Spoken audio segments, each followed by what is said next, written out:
Harold's Trip to the Sky by Crockett Johnson. So in this book, Harold is this little boy and he has a magical purple crayon.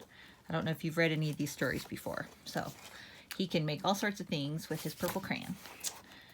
One night, Harold got up, made sure there was a moon so he wouldn't see things in the dark, and went to get a drink of water. He wondered about the things people see in the dark and where they came from. He was glad he couldn't see them in the moonlight. Suddenly he realized he didn't see anything at all in the moonlight. There was nothing to see. He was in the middle of a desert. No wonder he was so thirsty, but luckily he had brought his purple crayon, and he knew where to find water on a desert.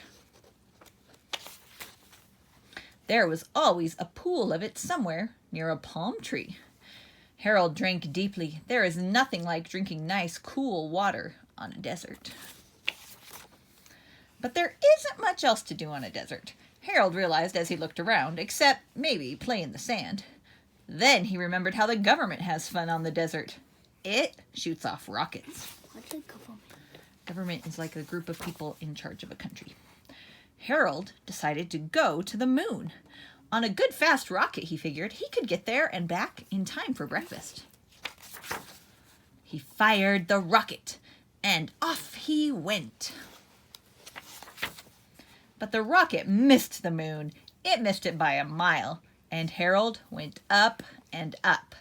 Up and up he went, into the dark. Harold tried to see where he was going by the stars. He tried planets and comets. What he really needed to light his way was another moon. But when Harold looked closely, what he saw wasn't a moon. To his amazement, it was a flying saucer. Harold had heard about flying saucers. People saw them in the dark, and nobody knew who was inside flying them. He decided he had better land his rocket right away. He landed it with a bump on the bottom of a strange planet. There was no danger of falling off so big a planet. However, Harold thought he would feel a little more comfortable at the top. He wondered what planet he was on. In the dark light of the stars, he looked for some signs that might tell him.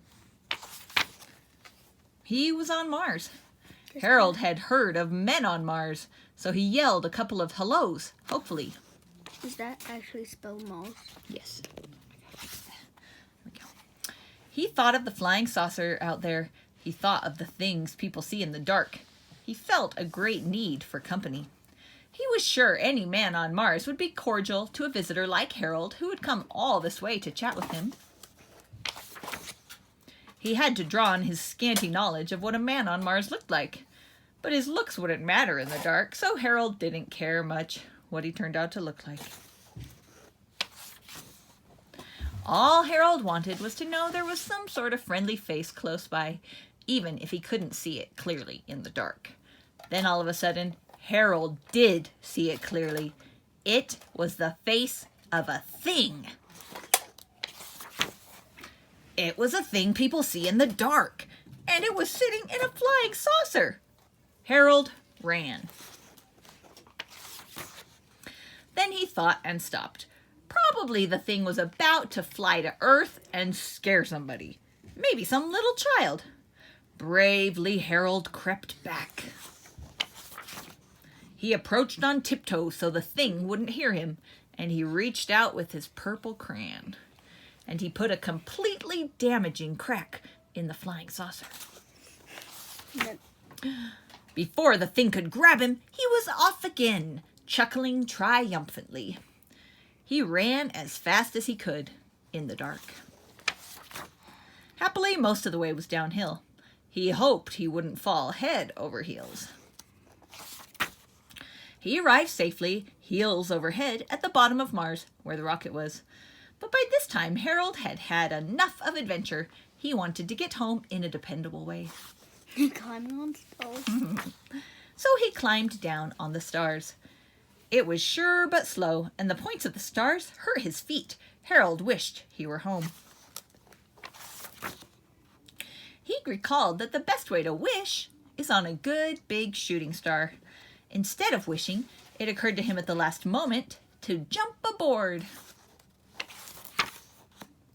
He shot right down to Earth, where he made a neat 2-point landing. He hadn't passed the moon on the way, and he wondered what had happened to it. It wasn't anywhere around. Then he realized the night was just about gone and it was time for the sun to come up. He was hungry. The sun appeared right on time.